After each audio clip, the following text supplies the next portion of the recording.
Amid the over 7 months Asuu strike, the federal government approves the registration of 2 new academic unions of universities and ordered the Splinter unions to return to classroom. How will this development impact the ongoing Asuu strike and the public university system in Nigeria?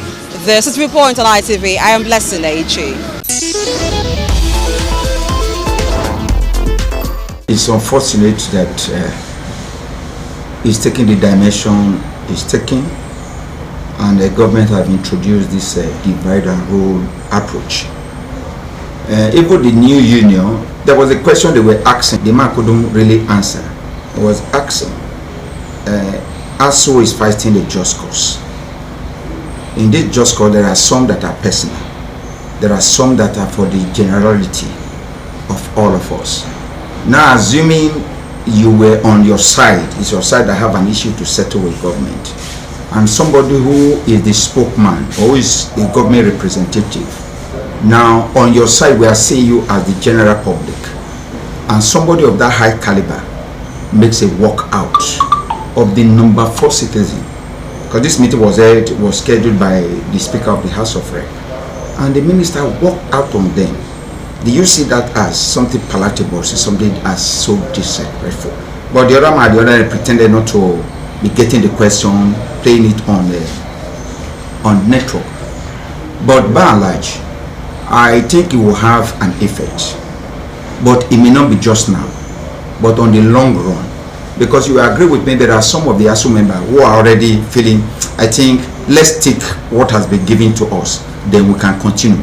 There are some who say, no, we have to fight it once and for all and get it settled. So all those dissenting voices may want to think towards the new, with time we will learn the acronym, core and something. So, but I believe in the immediate, it may be inconsequential.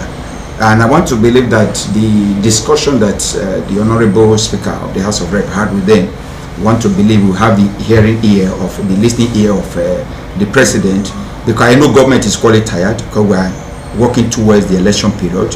So we want to make sure that everything is settled on the table. But one thing government need to learn is that we must learn to keep agreements.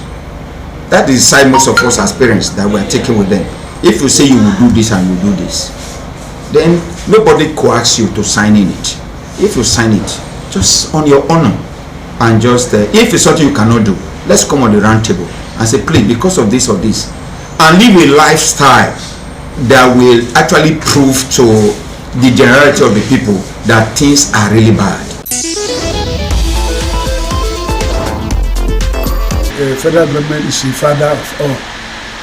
We know the legal implication, but we don't have to go by that now, rather than appealing to Asuu and federal government to come to dialogue, even including stakeholders like the National Assembly, the Senate, the House of Rep, all stakeholders, all hands should be on deck to solve this problem, because the receiving end is our children. If we have to continue like this, the children will be there, and that will not end well.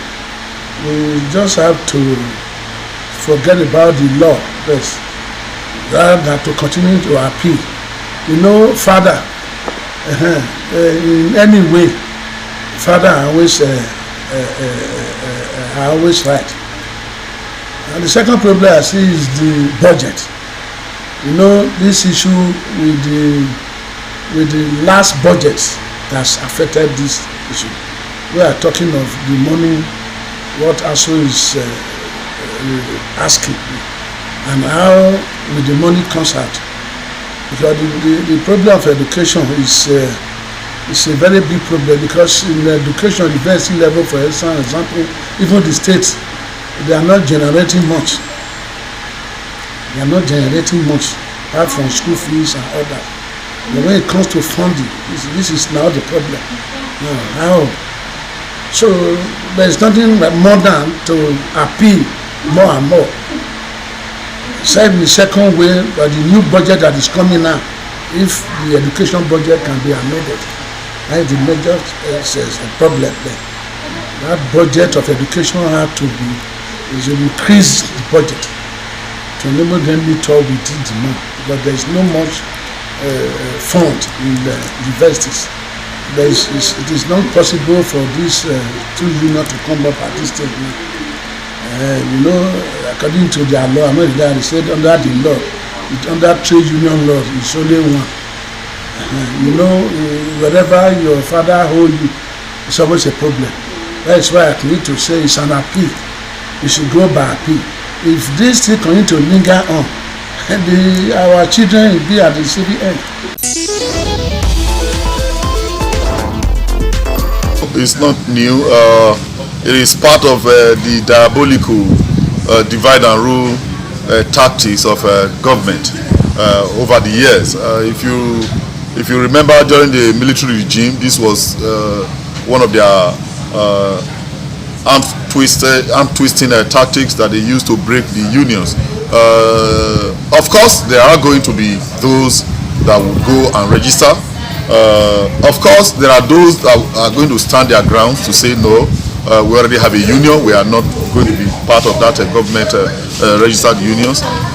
Of course, the government, being the sole employers of these lecturers, are going to fire those who have refused to register from work. But at the end of the day, the Nigerian educational sector will be the loser for it. I think it is much more honorable for government to honor the agreement it went into. The agreement is signed, or in the event that the prevailing economic circumstances cannot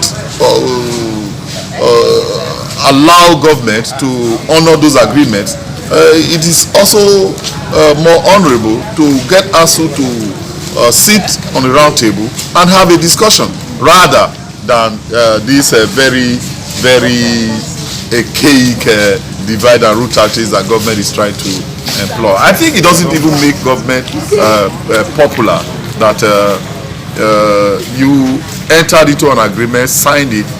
When it comes to the bus stop where you are supposed to honor that agreement, you begin to bring several other new things from under the table.